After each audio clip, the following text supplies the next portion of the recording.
Hall was a former magistrate, judge. He argued in front of the Supreme Court. His son, Eric, focuses on constitutional and school and church law. And he has argued in front of the Colorado Supreme Court. And so I'm going to keep my intros short, and I'm going to hand it right over to them because I'm sure they have lots to tell us today. So why don't you welcome Judge Hall and Eric Hall.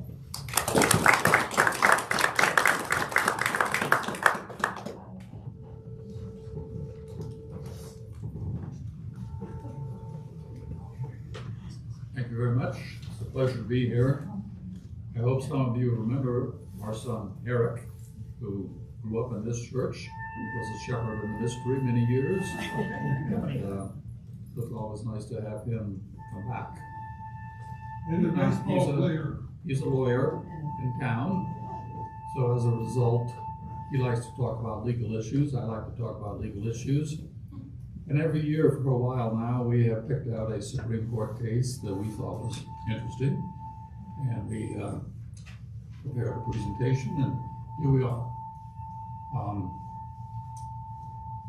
In a division of the labor, we decided that Eric would go first and present the majority opinion, and then I will come up and tell you what's wrong with the majority opinion from a dissent's point of view, and then we hope to leave it a little time for some discussion and questions that you have any. So, among other things, Eric's going to tell you that we have a bunch of handouts up here, which we would like you all to make sure you get if you would like them. And so here we are, and I give you my son Eric.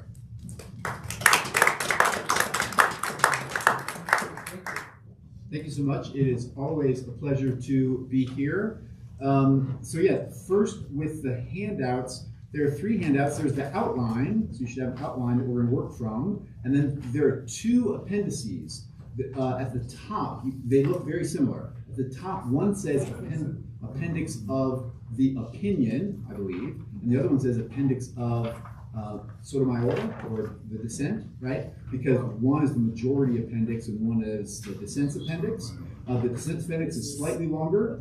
Both of them are the storybooks, right? So what we're talking about is LGBTQ plus storybooks, and both the majority and the dissent said it would be helpful for the readers of this opinion to see parts of, not all of, parts of the storybooks at issue. So that's what the appendices are, if you're curious about just the underlying books.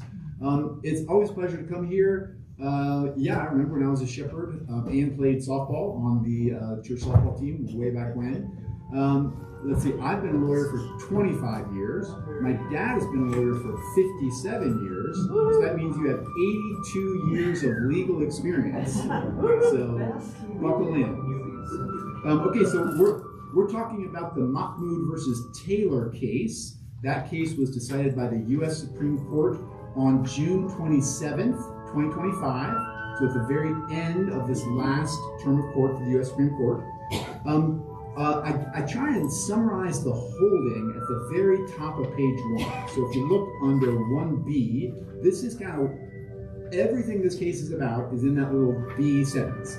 The majority held that Montgomery County, Maryland School Board violated the free exercise clause. So this is a free exercise case, right? Free exercise clause of the U.S. Constitution, right in the First Amendment. There's the speech clause, the establishment clause, the free exercise clause. We're talking about free exercise today. Okay. Violated the free exercise clause when it added LGBTQ storybooks to the English language arts curriculum of its elementary schools. Elementary schools is important. The age of the children is important in this case. And refused to provide notice, i.e. when the books were going to be taught, and opt-out rights to the parents, letting the parents opt their kids out of the lessons involving these storybooks. So that's what the case is about. Right, so if someone asked you at the next cocktail party, hey, what was Mahmoud versus Taylor about? You can just whip that right out, and you'll impress everyone. Can you explain the free exercise clause? Sure. So, in the First Amendment, the most famous clauses are going to have the speech clause, governs freedom of speech. The establishment clause that says the government cannot establish a religion. right? And the free exercise clause that says the government can also not prohibit the free exercise of religion. Okay, so here, as you'll listen in a whole lot of detail, it's saying the government, i.e. the Montgomery County School District in Montgomery, Maryland, that's the government actor at issue, cannot prohibit, and there's going to be a lot of discussion about is it prohibit, substantially limit, whatever, but cannot prohibit the free exercise of parents as they raise their children in their faith. So that's kind of the core, right? Because parents complained that we don't want our kids being taught from these storybooks in elementary grades, and so they said to the school district, the government, we want to be able to opt our kids out. So when these books are taught, we want our kids like out of the classroom, and the school district, getting ahead of myself, but said no. And so then they sued, and the Supreme Court said, no, school district, you have to give the parents the right to opt their kids out. Okay, so that's the summary. You can see under the majority, the lineup was 6-3. This is one of those 6-3 cases with the 6 conservative justices and the 3 liberal justices lining up along ideological lines. The author of this opinion was Samuel Alito, and he was joined by Roberts, Thomas, Gorsuch, Kavanaugh, and Barrett. Again, so that's the conservative 6. And then the dissent was written by Justice Sonia Sotomayor, with Kagan and Jackson joining her opinion. Okay, so here's the background. Montgomery County School District, if you've ever been to Washington, D.C., you know Washington, D.C. is here, and then Maryland is up north, Washington, D.C., and Montgomery County is just outside Washington, D.C. to the northwest, right? Anyway, it's a very large school district, very populous, lots of different types of people, citizens, people of all types, all living there. And so big school district, lots of schools. The school district run by a board of education, just like here in Colorado Springs, right? D11, D20, where you all live, D49, D12. They all have their boards of education. The Board of Education for Montgomery County said, we're going to have a policy introducing these LGBTQ plus storybooks into the elementary school curriculum. And again, elementary school, this is important, is kindergarten to 5th grade. So we're talking about children between 5 and 11 years old. So young children. Again, that's important for the outcome of this case. There were 5 LGBTQ plus books that were integrated into this curriculum, and I list them here on page 1. Let me stop here. What time do we end? 9:45. But we want 10:45. 10:45. We include Q&A. 9:45. We're already done. Okay, 10:45. All right, 10:45. Okay, so then I'll go till maybe 10:15, and then my dad can go till what 10:30 or so, and you can ask us questions. There we go. That sound good? Yep. Okay. All right. So I've given you some excerpts. I've given you the full appendix for the majority and the dissent, so you can look at those. But the 5 books at issue are Intersection Allies, about a transgender child named Kate; Princeton Night, about same-sex marriage; Love Violet, about 2 girls who have a romantic relationship; Born Ready, the true story of a boy named Penelope, about a transgender child named Penelope, who is a biological girl but identifies as a boy; and Uncle Bobby's Wedding, tells the story of Chloe and her favorite Uncle Bobby, who marries a man named Jamie. So I listened to the oral argument. It's great. I don't know if any of you do this, but it's fantastic. Speaking of podcasts, it's enjoyable to listen to. You can actually just call up the oral arguments, the audio version of the oral arguments on your podcast provider of choice and listen to them. So if you're interested, listen to this oral argument. One of the many reasons it's fascinating is you have these justices asking hard-hitting questions to the Supreme Court lawyers about these storybooks.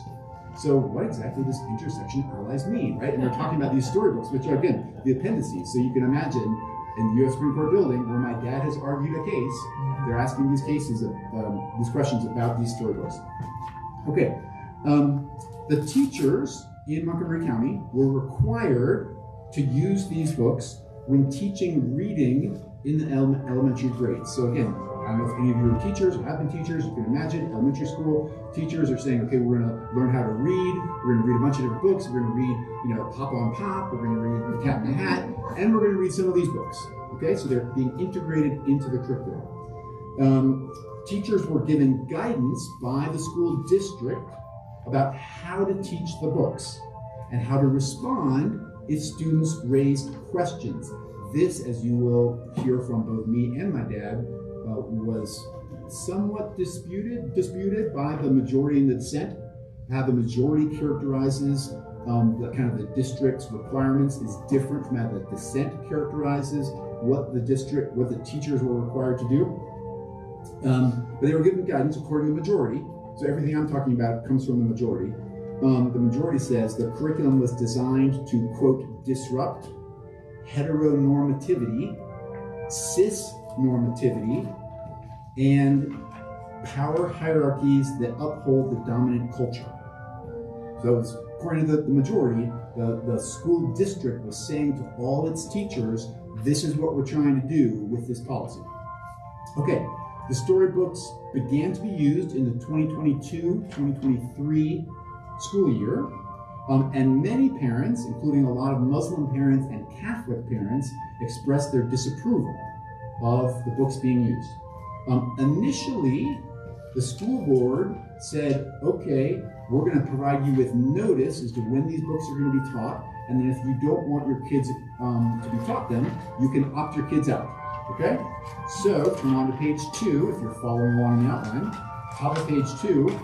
But by March 2023, the board of the school district reversed that policy. They passed a new resolution saying, no, actually, we're not going to let opt-outs happen anymore.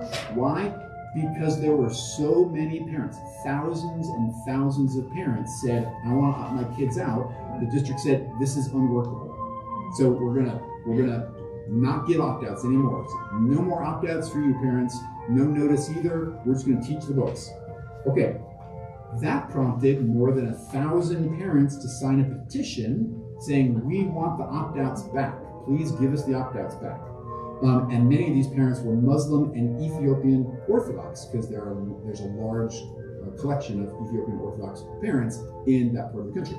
Okay, so 3 couples, 1 Muslim, 2 Catholic, and an association called Kids First, they sue in federal court asking a federal district judge, please give us a preliminary injunction, which is, an injunction is when a judge tells someone, in this case tells the district, restore the opt-outs. That's what the parents were asking for, right? Say, hey, federal judge, please tell the school district, give us our opt-out back. Okay, so that was the request. The district court said no, I'm not going to give you opt-out. I'm not going to require the district to restore the opt-out. It was appealed by the parents who lost up to the 4th Circuit. That's the federal appellate court that sits above the court of Maryland. And 2-1, they upheld the district court's decision. So they agreed with the school district and said, you don't get the opt-outs back. The opt-outs are still gone.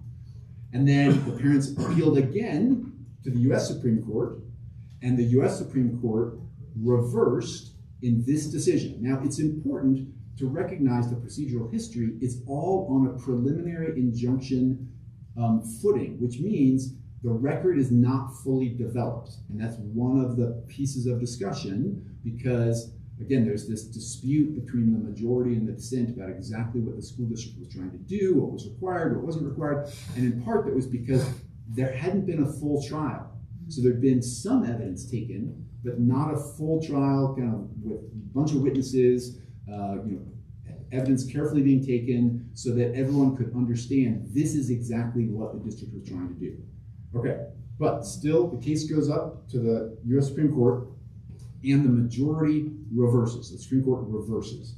And again, it says the free exercise clause prohibits the government, again, this is the school district, that's the government entity, from substantially interfering with the parents' ability to direct the religious upbringing of their children, right? So that's kind of the holding, that is the holding of the case.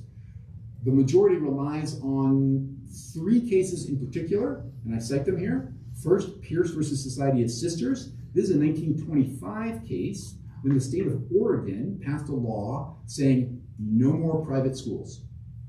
Private schools are outlawed in Oregon, right? And it grew out of a nativist, anti-immigrant sentiment from the 1920s because a lot of Catholics were coming over from Europe, and the Catholics were coming over here, and what they found, according to the Catholics, was a lot of the public schools, the general public schools, were Protestant in nature. And so the Catholics were like, well, we want Catholic schools for our Catholic kids, so we'll create this whole Catholic school system taught by priests and nuns. And at that point in time in American history, there was a backlash to that, and the state of Oregon said, okay, we're just going to outlaw private schools. Everyone must go to public school from ages 8 to 16, I think it says. And so the Society of Sisters, a Catholic group that ran some Catholic schools in Oregon, and a military academy, the other plaintiffs in that case was actually a secular military academy, also ran a private school in Oregon. They sued, and they won.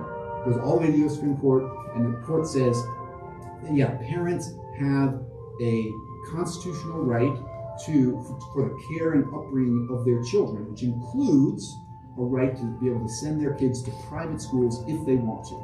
Okay, so that's Pierce v. Society of Sisters, 1925. The majority in Mahmoud also cited West Virginia versus Barnett, 1943. So this is World War II, right? So there was the West Virginia State Board of Education said all students in public schools in West Virginia must pledge allegiance to the flag.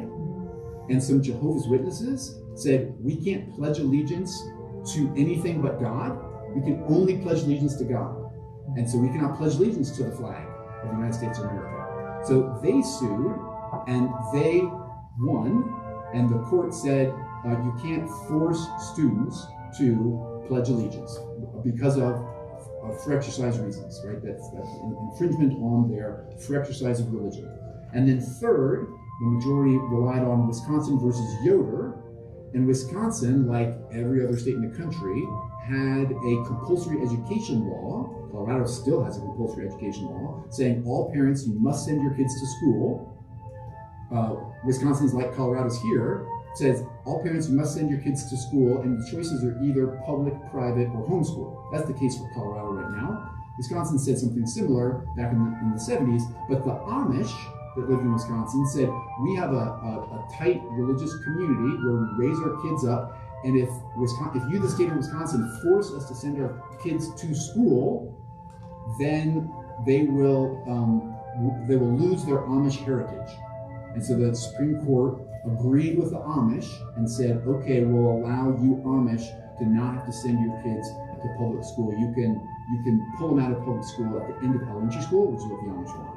Okay, so those are the three cases that the majority principally relies on. So you all in the audience can be sitting back going, okay, so helpful. I know that lawyers reason by analogy, so you can think, are those cases analogous to this situation of parents in Montgomery County objecting to these storybooks being read to their elementary school kids? Okay,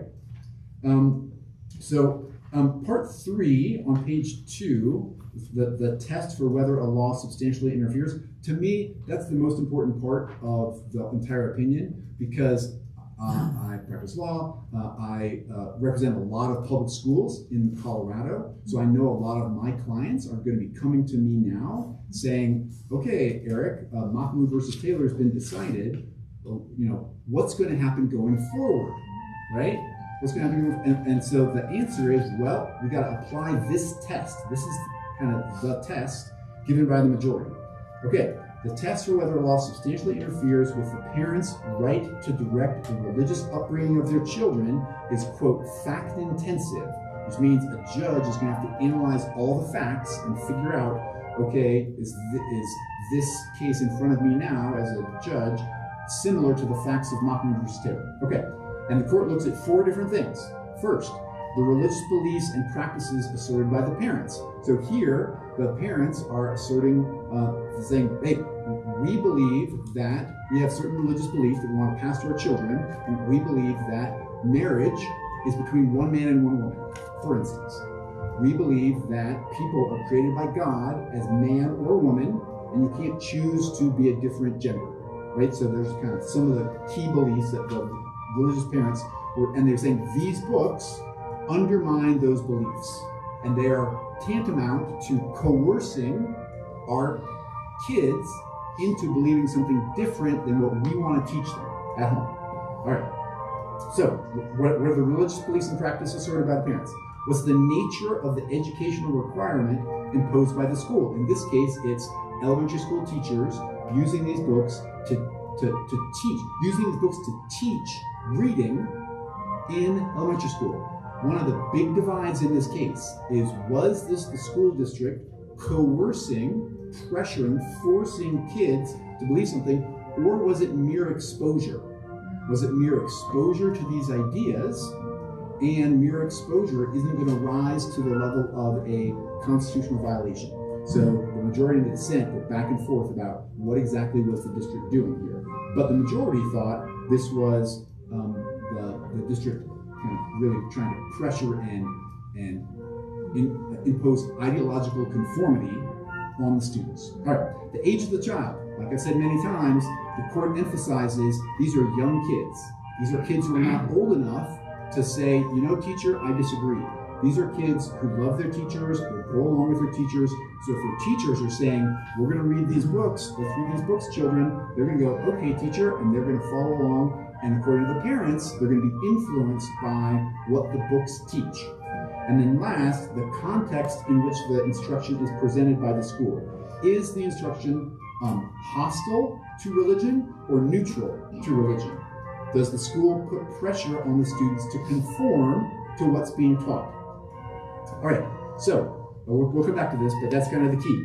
All right, so the combination of one, the LGBTQ plus curriculum, and two, the district's refusal to provide notice and opt-outs to parents creates this substantial burden on religion. The majority says these storybooks are normative, meaning certain values are celebrated and other values are rejected. And the majority also says that elementary students are very young, they're not old enough to question their teachers. And then next, they say the teachings in the storybooks are contrary to the traditional religious beliefs. So on top of page 3, again, biological sex reflects divine creation. These parents were saying sex and gender are inseparable, and children should be encouraged to live according to their sex. So again, those were some of the religious ideas of the parents saying, these are what we're trying to teach to our kids, and these storybooks undermine that. Then there's this discussion about the school district. It's one of its legal positions was, we're just exposing kids to different ideas. There are a lot of different ideas in the world. Parents might have different views about a whole ton of ideas, and you can't allow parents to opt their kids out of like every single idea that they might not agree with, right? So this is just exposure. The majority rejected that view. The dissent didn't reject that view. The dissent thought, no, that is all that was going on. So there's this discussion about was it mere exposure or was it more than mere exposure? Was it compulsion? Let's see, we're going to keep going from there. Oh, the district court, the majority, the U.S. Supreme Court majority said the district court and the school district improperly sidelined Yoder. Again, that's the Amish case from the 1970s. And the majority went on at some length, total paragraphs about, no, Yoder is good precedent, it's good law, etc. When I read this opinion, I was surprised at that part, because my view of Yoder was that Yoder was kind of stuck to its facts. It was consigned to its facts. It was a special case about the Amish, right? And it hadn't been cited much by the U.S. Supreme Court. A little bit, but most often distinguishing it, or by other courts. It was kind of all off on its own. This case resurrects Yoder and said, nope, Yoder is definitely good precedent and we're applying it here. Let's see. Oh, the majority also says, no, the record was developed enough for us to determine that there was a burden on religious exercise. And the parents did not have a realistic alternative. They couldn't just send their kids to private schools, and they couldn't homeschool their children. A lot of parents rely on the public schools to educate their kids, right? It's just, sure, if you're rich, you might be able to homeschool or send your kids to private school, but most people are not, and most people need to send their kids to the public schools, and these public schools in these neighborhoods are all teaching these books. Okay, so then the majority talks about whether it meets strict scrutiny or not. I'm not going to go into that. Lawyers love to talk about that sort of stuff, but I'm not going to worry too much about it. But the majority holds that it does not meet strict scrutiny. And then there is a concurrence by Clarence Thomas. And I won't go into it very much because I want to sit down and let my dad go and then let you ask your questions. But Justice Thomas, again, wrote a concurrence all by himself, which he often does, actually.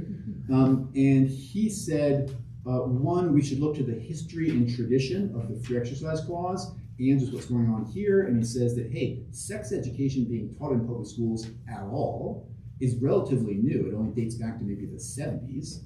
And like gender education, education about gender identity, etc., is even newer, right? It goes back to maybe the 2000s, and so he says this is a very new development by the Montgomery School District trying to, in his view, impose ideological conformity on young children by the school district, and that interest by the government is not going to outweigh the free exercise interest of these parents in teaching these kids these very traditional, long-standing religious views.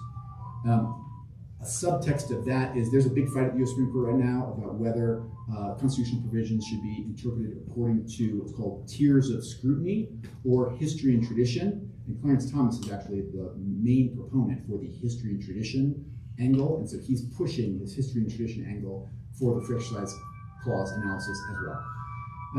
Okay, so I will stop there and let my dad come up and keep formulating your good questions. We'll get to them in a second.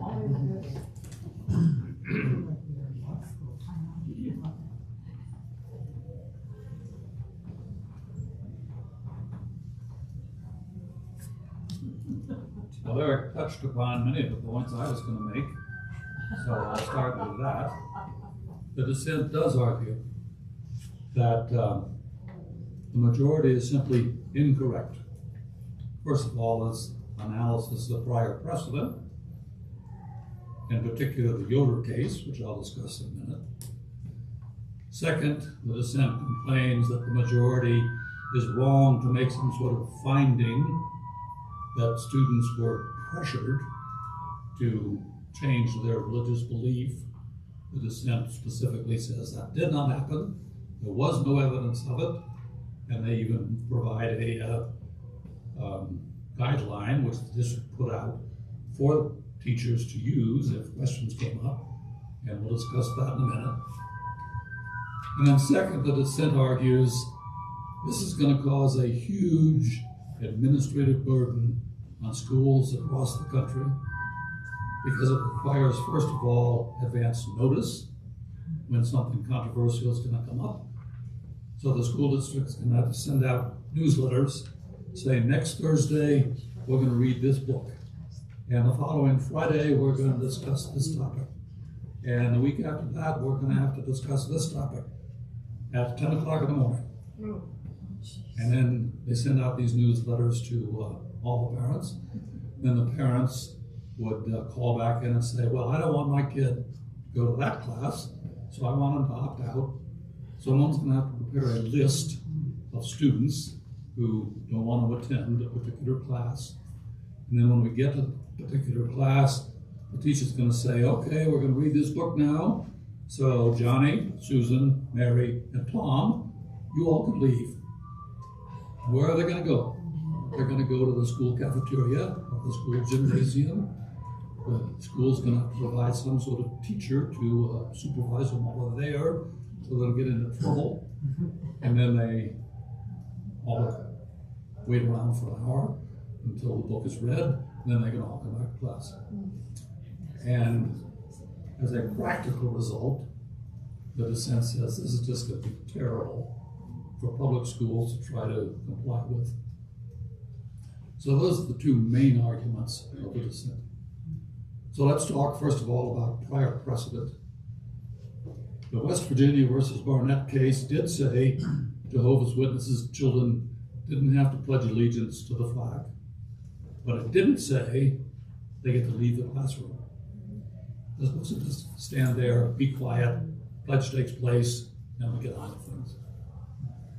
Second, the Yoder case was discussed in a later Supreme Court opinion called Ling, which was about a road being built across a Native American cemetery. And in Ling, the dissent tried to argue that Yoder was based upon the impact that the policy would have on the Amish way of life. And the majority in the Ling case said, no, that's just plain wrong. That is not what Yoder said. Yoder was based upon the fact that there was some compulsion involved. In Yoder, if parents didn't send their kids to public schools until the age of 16, parents faced criminal prosecution for encouraging truancy. And the kids themselves would be labeled truants, and the truant officer would come find them and physically drag them back to the classroom and say, you sit in that chair because you're not allowed to be truant. If you're a continuous truant, you can get sent to Children's Social Services, and there's talk about whether you should go into a foster home or some sort of thing. What the First Amendment says is Congress, but that's later been revised to say all governmental authorities, can make no law prohibiting the free exercise of religion. And the key word in the dissent's opinion is prohibit. Now, a government can't prohibit people from worshiping the way they want. They'll all meet in their living rooms behind closed doors and have their religious services. What the government has done in the past is punish people if they worship the wrong way. Cut off their heads, burn them at stake. That's what they used to do long ago. And the dissent cites a whole string of cases where the concept was the government is compelling people to behave in a way that's violative of their religious beliefs. And the dissent argues there is no compulsion here. Teachers are specifically directed not to take a position about whether gay marriage is good or bad, just simply that it exists. There are people in the community who do get married. They live lives. This book is about a couple that happens to be in that situation, but is no different than reading Little Red Riding Hood or Jack and the Beanstalk, whatever. The books were introduced into the English language curriculum and just used for reading purposes. Yes, there's a policy in Montgomery County, as there is in a lot of counties, about teaching sex. And most school districts do have a policy which says you can opt your children out of sexual education if you don't want them to attend. The dissent says to set up a specific curriculum unit about LGBTQ issues would first of all be divisive rather than coherent, because it would be specifically trying to teach people a particular point of view. The dissent argues there was no point of view being presented here. If you look in your outline where the dissent starts, you will notice the school district put out a specific disclaimer. If a student raises a question about, well, gee, teacher, our religion says that gay marriage is bad and we don't think it should happen, the teacher is supposed to say, I understand that is what you believe, but not everyone believes that. We don't have to understand or support a person's identity to treat them with respect and kindness. School is a place where we can learn to work together regardless of our differences. In any community, we'll always have people with beliefs different from our own, and that is okay. We can still show them respect. I sort of envision that being on a little 3x5 car. Correct. And if the question comes up, teacher pulls it out, reads it to the kid. Now, as Eric points out, we're talking about grade school children here, from 5 to 11 years old, kindergarten through 5th grade. These are not high school students that have the ability to sort of stand up for themselves. And that's one of the major issues in the case.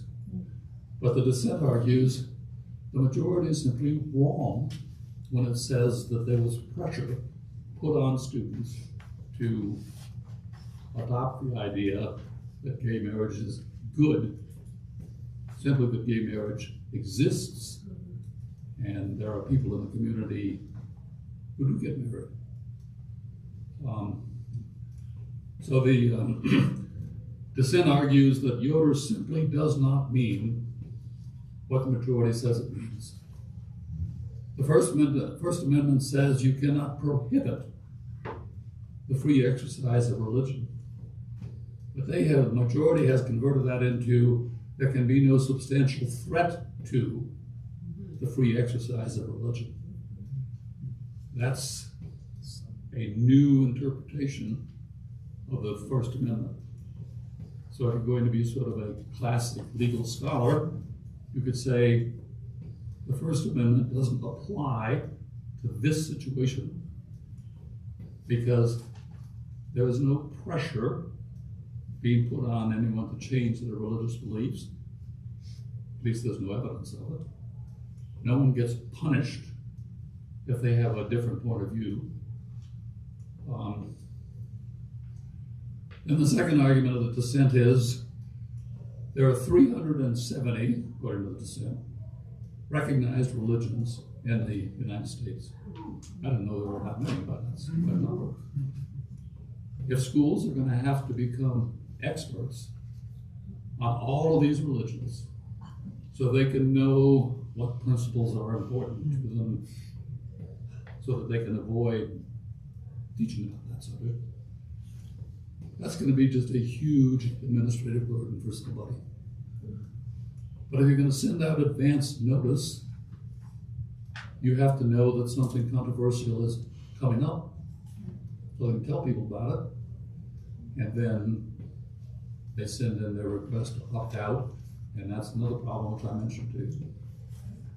The dissent argued that over 10,000 school administrators across the country and 25 state education departments filed a dissent to the majority's opinion in this case. What probably happened is some sort of newsletter went out to educational units and they were all encouraged, sign a petition and send it in to the Supreme Court, let them know what you think. There were 10,000 responses from school administrators and 25 state school boards sent in a response, all saying this is going to be a huge burden on us. We simply cannot comply with it. We don't want to be subjected to lawsuits from unhappy parents. So the dissent is concerned that that's going to lead to a tendency that school districts will self-censor. They will take stuff out of their curriculum because they don't want to get sued, because they don't want to spend thousands of dollars paying lawyers to represent them in court. And so what they're going to do is sort of dumb down the curriculum to avoid this problem. Eric mentioned in the previous presentation on this topic, he's already received a complaint from a school district that says, we teach Dante's Inferno in literature class. But there's a provision in Dante's Inferno where Muhammad is in the lowest level of hell. And Muslims are unhappy with that interpretation about Muhammad's place in the world. So they are concerned, the school districts are concerned, can we teach Dante's Inferno anymore? Or are we going to face lawsuits saying that this is contrary to our view of the world, and we at least want our children to have the ability to opt out, not attend. The dissent finishes up with a quotation, "Today's ruling threatens the very existence of public education. This court, in effect, constitutionalizes a parental veto power over curricular choices, long left to the democratic process and local administrators. That decision guts our free exercise precedent and strikes at the core premise of public schools, that children may come together to learn not the teachings of a particular faith, but a range of concepts and views that reflect our entire society. Exposure to new ideas has always been a vital part of that project, until now. The reverberations of the court's error will be felt for generations." So that's the dissent's view about what this case means. With that, I'm going to stop, and we encourage you all to make comments or ask questions or whatever. So, yes? Just a quick question, in 2 and 4, how's the author decided, author Samuel Alito on the court side, and then Sotomayor for the dissent? How's the author decided? In general, just in general cases. How does the author of the opinion get decided? Yeah. Well, the justices meet in conference and they vote on what they think the decision should be. Okay. And then whatever group wins the majority of that opinion gets the right to choose who the authors could be.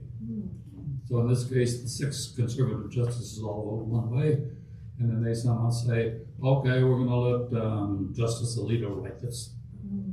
Maybe the justice specifically says, I'd like to write it. It's a topic that I'm interested in. Right.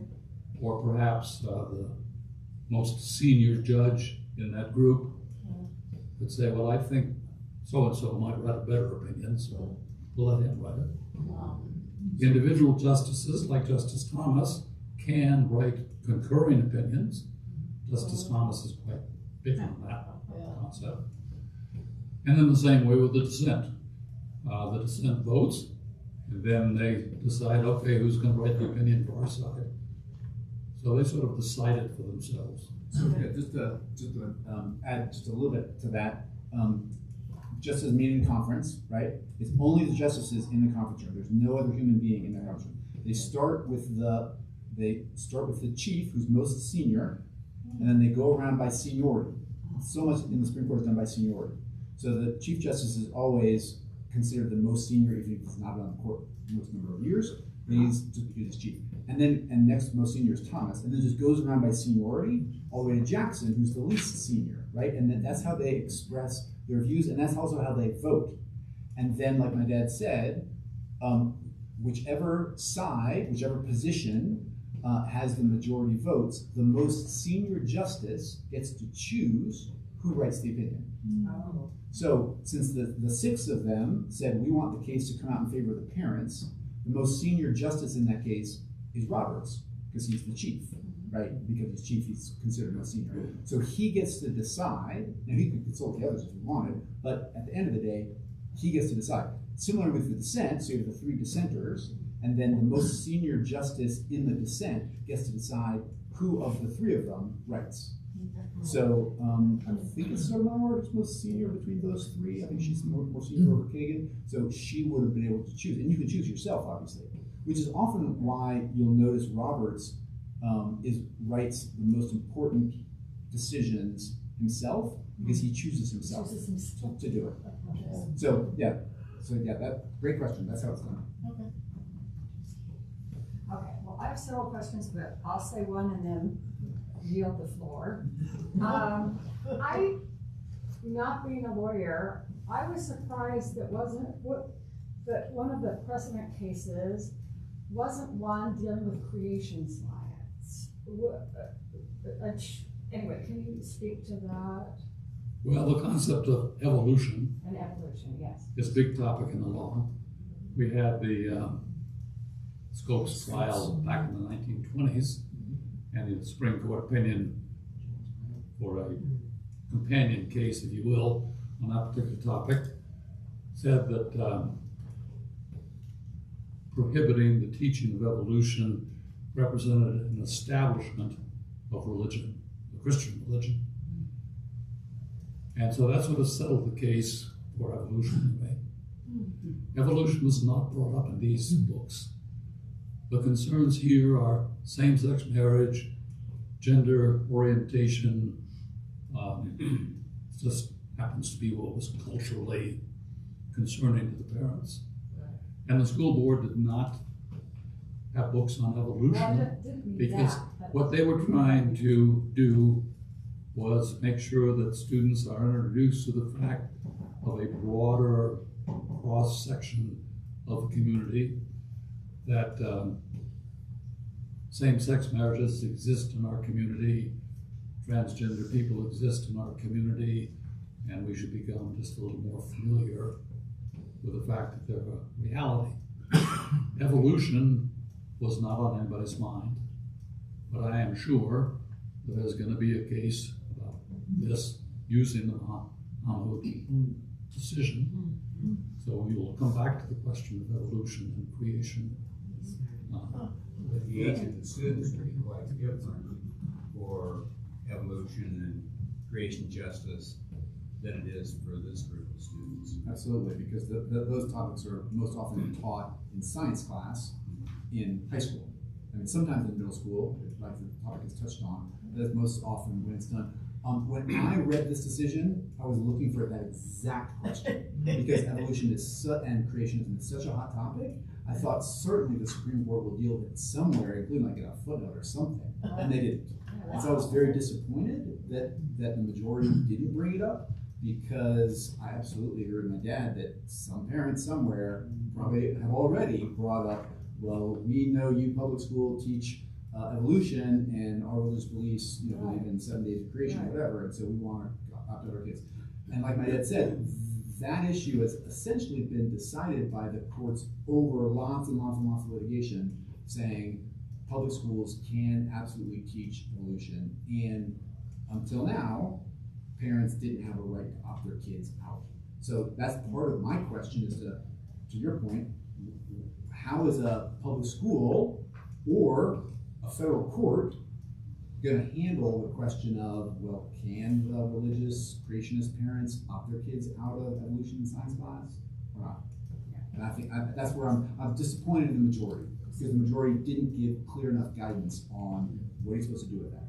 One of the complaints of the dissent is that the majority was not specific enough on concerns like this. In addition to evolution, we have the question of women's rights. There's a movement nowadays called trad wives. Wives are supposed to stay home, have babies, clean the house, cook meals. Women should not be out in the marketplace having professional careers and that kind of matter. There are people who believe that as a religious belief. So can we have books about Madame Marie Curie, who won the Nobel Prize? Can we have women of doctors and lawyers and judges? Or is this going to violate someone's religious concept of how the world should be organized? Can we have women preachers?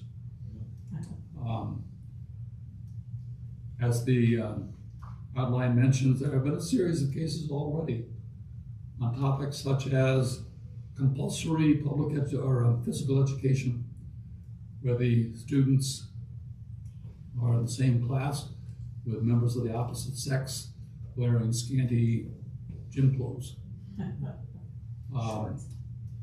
Classes about wizards and dragons and mythical creatures of one kind or another. So I guess we can't teach Harry Potter in school. Patriotism, interfaith marriage, not same-sex marriage, but interfaith marriage, interracial marriage. These are topics that are concerned to a lot of people, and they might get challenged. And the majority opinion doesn't really pin down what sort of religious beliefs are protected and which might not be. As the dissent pointed out, 370 different religious organizations in the country. And were a little concerned with the tinfoil hat people who come in with bizarre concepts of one kind or another, and we're going to have to make sure that they're accommodated. So, we'll see. Yes, ma'am. Yes, ma'am. It sounded to me as though you were saying this text or book or these concepts of interracial or intersexual marriages was the whole for reading the curriculum. But certainly that's only taught primarily in first and second grade. And then you go on. So why isn't a counter argument that we introduce this book, but we also introduce other books to teach reading? Well, the dissent argues these books were not introduced for the purpose of teaching about LGBTQ issues. Right. They were simply reading books.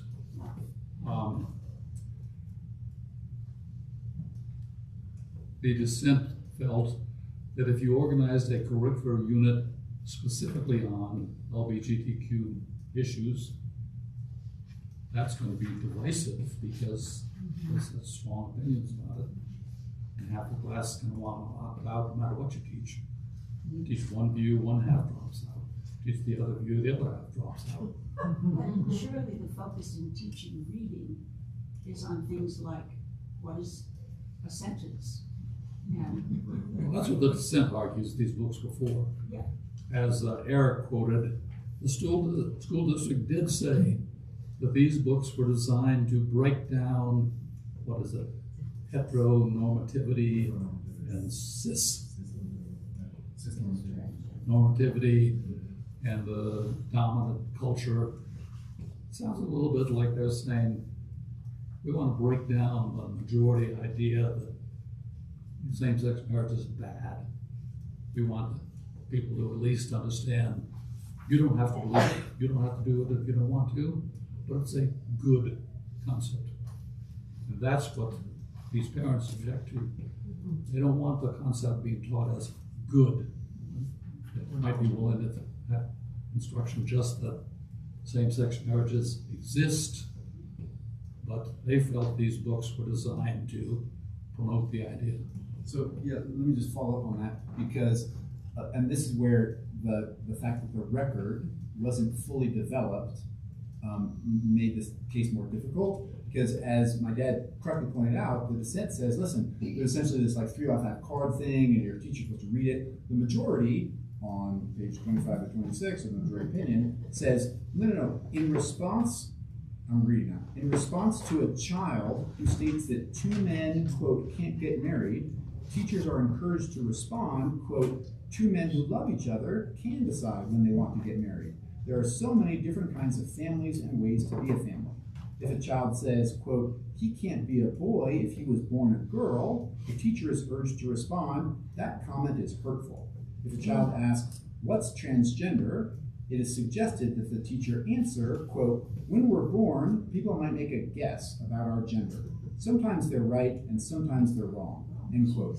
So the majority brings that up as, this is actually the district kind of putting the thumb on a scale as to what's right and what's wrong. But then the dissent brings up, no, they're supposed to just say, hey, respect, we want to respect everyone. And so that's, again, one of the difficulties with the fact that this case didn't go through full factual development, but that's what we have. And the dissent also argues there was not much in the way of evidence. Little kids coming in and saying, my teacher said this and my teacher said that. And when I brought up the question, my teacher said this, there was no evidence on that point because of the procedural way this case developed. So the dissent is unhappy with the majority making that claim without evidence to support it. Yes, ma'am. I'm a first grade teacher, and I read hundreds of books, throughout my year. And I don't necessarily read books like this, but we still read books about families that are different because we have families that are different, and we have kids in our schools that don't conform, to gender norms. And so, I understand what the teacher's point of view is as well, because if every time we had an organic discussion about, he has two mommies or something like that, like that's gonna just, if I had to send an email even every time we talked about something like that, that would be very challenging, let alone, there's no way as a teacher that you could be like, all right, 3 weeks from now, we're gonna read this book at this time, because that's just not how it works. What were the ages of the students you taught? I teach first grade. 7. Okay. Yes, ma'am? You'd be surprised in elementary school how many times parents challenge. I taught first grade for a while, and they didn't want books on dinosaurs because they couldn't possibly have lived way back then because God couldn't have created them then. And when we made a wreath at Christmas time, I had a Jewish mother come in and say, "Oh, good heavens, why would you do that?" And I said, "What? That represents the crown of thorns." And I said, "I've not heard that before."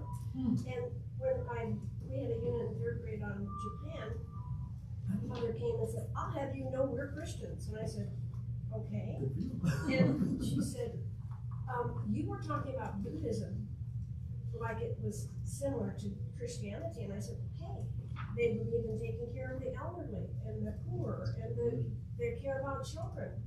Well, you know, and then at Halloween, kids couldn't dress as witches because, oh my God, that's anti-Christian. I mean, this is 1st, 2nd, and 3rd grade that I taught in Rock Rimmon in a very affluent neighborhood.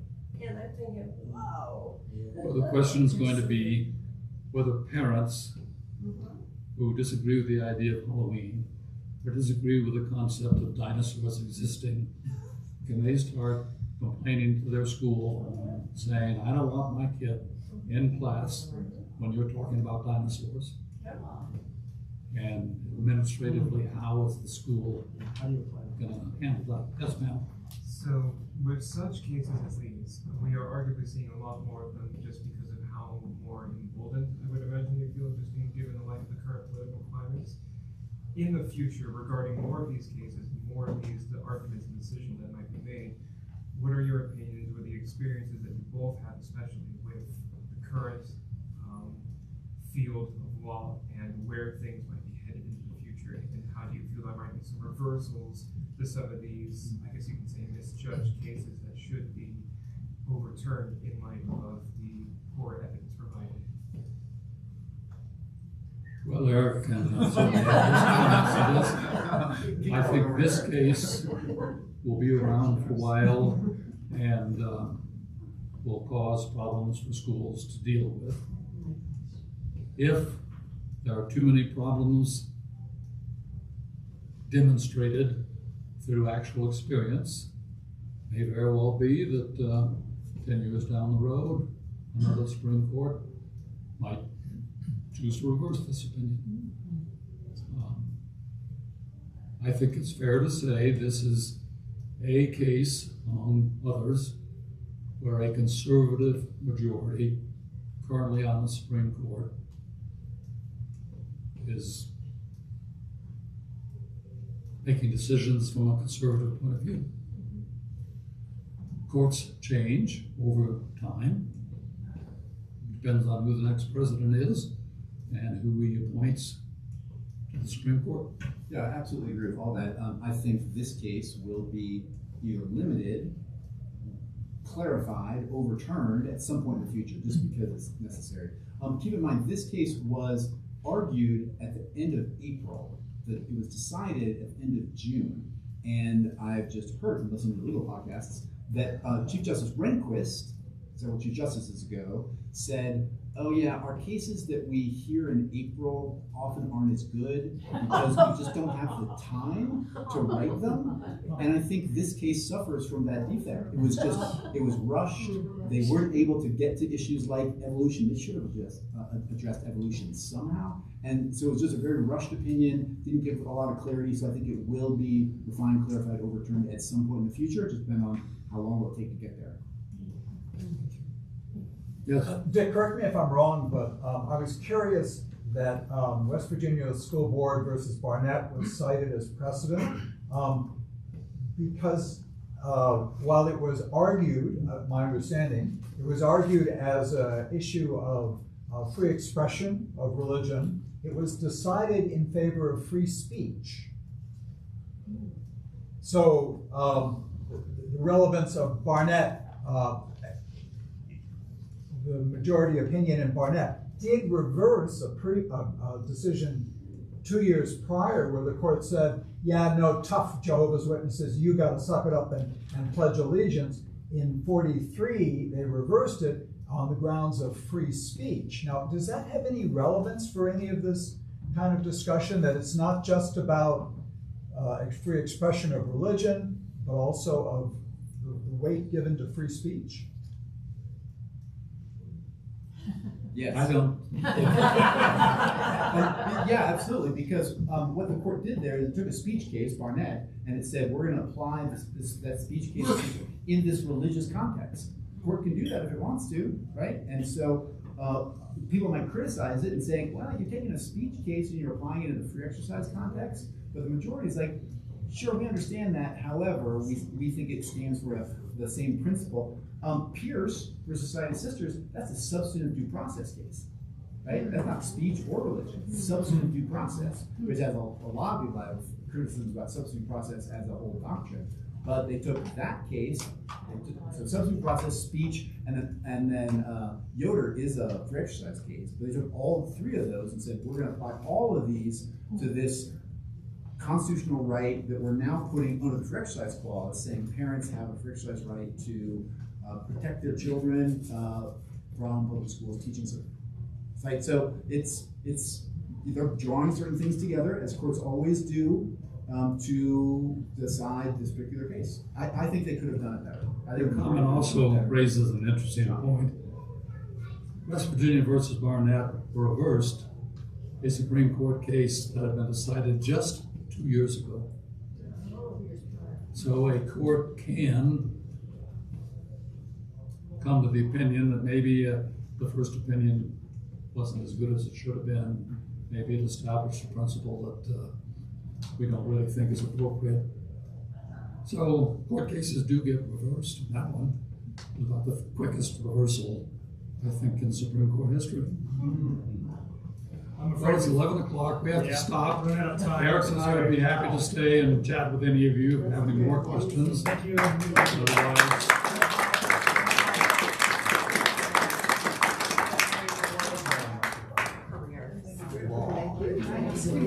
Otherwise, I knew how they signed cases.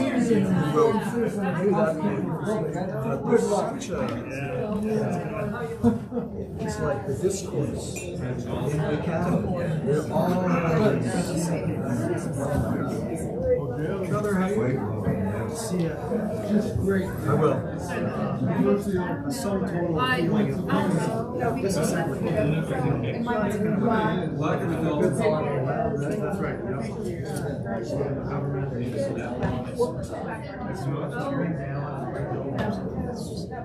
Scary.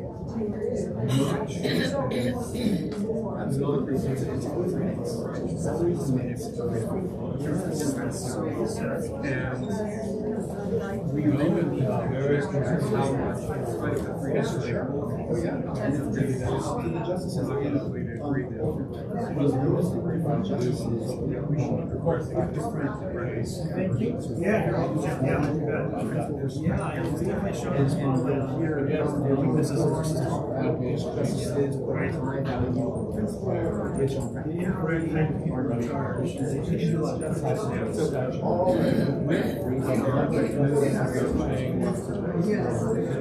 all that's in I'm not sure. Yes. But I think 9 is will be his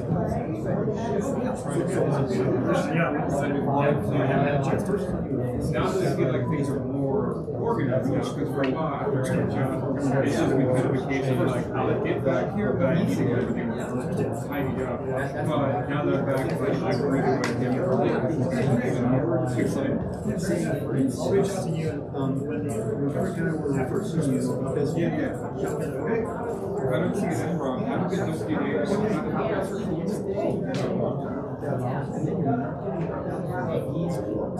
Thank you, Judge. So appreciate it. So I think that would. Thank you again. I'll just drop it.